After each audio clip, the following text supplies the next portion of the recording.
ए होउची airport terminal रु runway जाय रास्ता वर्षा पानी रे धोई जाइची रास्ता सृष्टि हेइची घाई जहाँकि पूर्त विभाग कार्य को नहीं अनेक सन्देह सृष्टि करुची।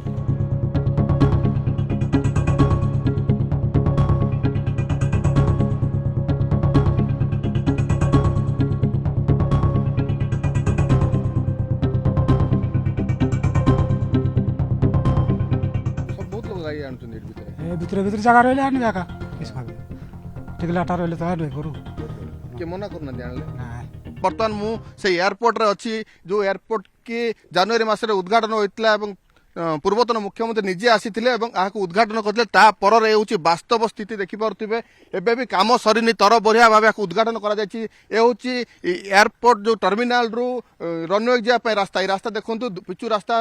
तयारी हेइतला चकाचक तयारी हेइतला वर्तमान रास्ता धोई जाइछि आगु को घाई सृष्टि होइछि तापर जो आगु को देखुचंती सेठी संपूर्ण पाचेरी थिला एवं पाचेरी संपूर्ण भांगी जाइछि। राजश्री कहि रखे प्रथम ए पाचेरी भांगिया घटना ने प्राय एयरपोर्ट रे 3 रु 4 थर पाचेरी भुसुड़िलानी एभଳି कि थरे पाचेरी भुसुड़ी 2 जन मृत्यु होइछि एवं 2 जन गुरुतर आहत होइतले एभଳି स्थिति रे एयरपोर्ट रहिछि सबु जगह रे देखि परथि जो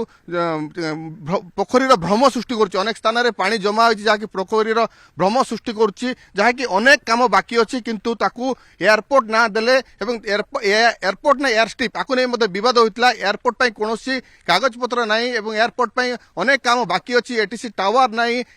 अग्नि निरापत्ता नाही एभଳି अनेक व्यवस्था न थाई मध्य आकु एयरपोर्ट ना दिया गला एयर स्ट्रिप जदिओ ठीक ठाक होई नाही किंतु एयरपोर्ट ना दिया गला जाग नै कि मध्य विवाद उठिथिला देखि परथे एभଳି अवस्था रे पड़ी रहिछि एयरपोर्ट जो देखिया विभिन्न स्थान पानी जमिछि एवं यह गाई गोरु चरिवार स्थान हो जाइछि ता सहित बुला कुकुर रहिबार स्थान हो जाइछि जदिओ एठी 10 जन सुरक्षा कर्मी जगुचंती किंतु चारिआड जेतु खोला मेला विभिन्न स्थान रु वन्य जंतु गाई गोरु समस्त मध्य पशिबार हम देखुछु ता सहित काम अनेक काम बाकी अछि किंतु आकु एबे प्रश्न उठिछि तरबरी भाबे काहे कि उद्घाटन करा गला उद्घाटन परे वर्तमान आ ऊपर काहार गुरुत्व मध्य नाही किभଳି आगामी दिन रे या कार्यक्रम हेबो ताकू मध्य गुरुत्व दौनांती राजश्री वर्तमान उद्घाटन पर जेभଳି पड़िछि सेभଳି एयरपोर्ट पड़ी रहिछि दिनकु दिन अवस्था शोचनीय हबार लागछि। विगत सरकार मालकानगिरी डिस्ट्रिक्ट रे एयरपोर्ट करिया पे प्रस्ताव रखिले एवं तार कार्य करा गला गोटे वर्ष रे एयरपोर्ट रो काम एते निम्नमानर 3 थर सेठी पाछरी भुसुड़िलानी वर्तमान से भितर गाई गुरु चरुछंती एवं जो लोक माने जमी हरैछंती सेमानकर पैसा पर्यंत पाई नाहंती जोटा कि हाईकोर्ट रे तार केस अछि। द्वितीयतः वर्तमान जंगल किस्मर जो जमीटा अच्छी एयरपोर्ट भितर को रास्ता जावाई तार समाधान एपर्यंत हो पारि तेणु एयरपोर्टर आवश्यकता नथिला किंतु एते जरूरी नथिला जोटा रेलवे आवश्यकता थिला गत विगत सरकार समय रे मालकानगिरी जयपुर रेलपथर जमी अधिग्रहण काम को जिला प्रशासन तुरंत कले ना जहाद्वारा कि बर्तमान रेल लाइन पर जो आशा रखी लोक मैंने गोटे इंचे काम भी हो पारि ना तेणु ये देखु सबुठ दुख लगिला एयरपोर्ट टी कराला केवल पॉलिटिकल उद्देश्य रखिक जोटा कि विगत सरकार टाइम रे जो पांड्यान थे 5टी सचिव थे तापर से सीएम थे सेक्रेटरी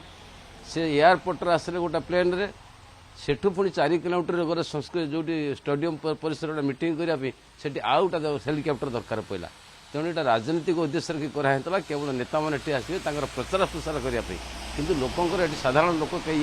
जीवे ना कि इंडस्ट्रियल डिस्ट्रिक्ट नुह जो बड़ बड़ कंपानी मैंने यातायात करेंगे तेणु ये हूँ गोटा दुर्नीति दृष्टि बहुत होती जो निम्नमान कम होती बर्तमान गाई गोरु चरुंच कोटी कोटी टंका बर्तमान सरकार पानी पड़ा या गोटा उच्चस्तरीय तदंत कराऊ रेलवे संगे से एयरपोर्ट कार्यक्रम केपरी तार पदक्षेप सरकार ये सरकार नाटा निहत जरूरी मन पड़ी। सबुठ दुखर कथा ये जो लगाण वर्षा लगी मौसुमी वर्षा ये वर्षा एयरपोर्ट भितर बर्तमान पानी भर्ती होगी अच्छी पुणी कांथ भुशुड़ तेणु ये हूँ आउ गोटे विपदजनक परिस्थिति सृष्टि कराई तेणु ये जो निम्नमान काम करागला तरबरिया भाव करागला कोटी कोटी टका खर्च करागला क्या स्वार्थ यार उच्चस्तरीय तदंत कराऊ तार जी दोषी ता विरोध में तुरंत पदक्षेप नि जाऊ एवं रेलवे भी सरकार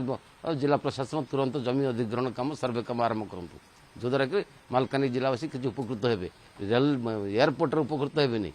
यहाँ राजनीतिक अभिसंधमूलक रखिक ये एयरपोर्ट में कोटी कोटी खर्च कराई निम्नमान कम होती बहुत दुर्नीति होती। मालकानगिरी जिले में जो एयरपोर्टा या अति निम्नमानर माने विगत 6 मास भितर ଦୁଇ ଥର କାନ୍ଥ ଭୁଷୁଡ଼ିଲାଣି ବାଉଣ୍ଡରୀ ୱାଲ୍ଟା ଥରେ ବାଉଣ୍ଡରୀ ୱାଲ୍ ଭୁଷୁଡ଼ି 2 ଲୋକ ମଧ୍ୟ ମରିଥିଲେ ତାକୁ ଜିଲ୍ଲା ପ୍ରଶାସନ ରାଜ୍ୟ ସରକାର ଲୋକଲୋଚନକୁ ଆଣିଲେ ନାହିଁ ବର୍ତ୍ତମାନ ମଧ୍ୟ କାନ୍ଥ ଭୁଷୁଡ଼ିଛି ପାଣି ମଧ୍ୟ ଗଳୁଛି ଅତି ନିମ୍ନମାନର କାମ ହୋଇଛି ଏଥିରେ ମାନେ ପିଡବ୍ଲ୍ୟୁଡିର ଏସସି ଆସିଷ୍ଟାଣ୍ଟ ଇଞ୍ଜିନିୟର ଯେଉଁମାନେ ବି ଚାର୍ଜରେ ଅଛନ୍ତି କଣ୍ଟ୍ରାକ୍ଟର ସହିତ ମଧୁଚନ୍ଦ୍ରିକା କରି ଅତି ନିମ୍ନମାନର କାମ କରି ପୁରା ହରିଲୁଟ୍ କରିଛନ୍ତି ତେଣୁ ଏହାର ଏକ ଉଚ୍ଚସ୍ତରୀୟ ତଦନ୍ତ କରି ଏ ଯେଉଁମାନେ ପିଡବ୍ଲ୍ୟୁଡି କର୍ତ୍ତୃପକ୍ଷ ଦାୟିତ୍ୱରେ ଅଛନ୍ତି ସେମାନଙ୍କ ବିରୁଦ୍ଧରେ ଦୃଢ଼ କାର୍ଯ୍ୟାନୁଷ୍ଠାନ ଗ୍ରହଣ କରିବା ଉଚିତ ଏବଂ ଯେଉଁ କଣ୍ଟ୍ରାକ୍ଟର ଏ କାମଟାକୁ ଏକ୍ଜିକ୍ୟୁଟ୍ କରିଛି ତାକୁ ବ୍ଲାକଲିଷ୍ଟ କରିକିନା ଆଉ ଏଣ୍ଟାୟାର ପଇସା ଯେଉଁ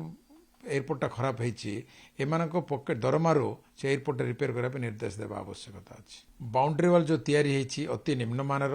ତାର କୌଣସି ଡ୍ରେନେଜ ସିଷ୍ଟମ ହେଇନାହିଁ କି କୌଣସି ପିଲାରରେ ସେ ବାଉଣ୍ଡରୀ ତିଆରି ହେଇନାହିଁ ତେଣୁ ସେ କାନ୍ଥଟା ଭୁଷୁଳୁଛି ଆଉ ଭବିଷ୍ୟତରେ ମଧ୍ୟ ବାରମ୍ବାର ସେ କାନ୍ଥଟା ଭୁଷୁଳିବ ତେଣୁ ଏଣ୍ଟାୟାର କାନ୍ଥକୁ ଡିମୋଲିସ୍ କରି ଡ୍ରେନେଜ ସିଷ୍ଟମ କରି କାନ୍ଥଟା ତିଆରି କରିବା ଆବଶ୍ୟକତା ଅଛି ନଚେତ ଏୟାରପୋର୍ଟଟା ମାଲକାନଗିରିବାସୀ ଯେଉଁ ସ୍ୱପ୍ନ ଦେଖିଛନ୍ତି ତାହା ସ୍ୱପ୍ନ ହିଁ ରହିଯିବ এটা এয়ারপোর্ট ভিতরକୁ ଏବେ ମୁଁ ଏବେ ଯାଇନାହିଁ ବର୍ଷା ପରେ ମୁଁ ଯାଇକି ଟିକେ ଦେଖିବି ସେଇଟା କିନ୍ତୁ ଆଗରୁ ମୁଁ ଯୋଉଟା ଦେଖିଥିଲି ସେମାନେ ଡ୍ରେନ୍ କରିଥିଲେ ସେ ଡ୍ରେନ୍ରେ ଯେଉଁ ପାଣି ଯିବା ପାଇଁ ଯେଉଁଟା କହିଥିଲେ ସେଇଟା ଅବଶ୍ୟ ଡ୍ରେନ୍ଟା ସମ୍ପୂର୍ଣ୍ଣ ହେଇନଥିଲା ସେପଟକୁ ପାଣି ଯାକ ଆପଣ କହିବା ଅନୁସାରେ ସେଇଟା ଓଭରଫ୍ଲୋ ହେଇଥିବ ଆଉ ଯଦି ରେନ୍କୋଟ୍ ଯଦି କିଛି ଯଦି ହେଇଥାଏ ତାହେଲେ ସେ କନସର୍ନ ଡିପାର୍ଟମେଣ୍ଟ ଯେଉଁଟା R&B ଯେଉଁ ଅଛି ତାଙ୍କ ସିନିୟର ଯେଉଁ ଇଞ୍ଜିନିୟର ଯେଉଁ ଅଛନ୍ତି ଆମର ଏସି ତାଙ୍କୁ ଧରିକିରି ମୁଁ ଯାଇକରି ସେଇଟା ଦେଖିକିରି ତାର କ'ଣ ବ୍ୟବସ୍ଥା କରିଦେବି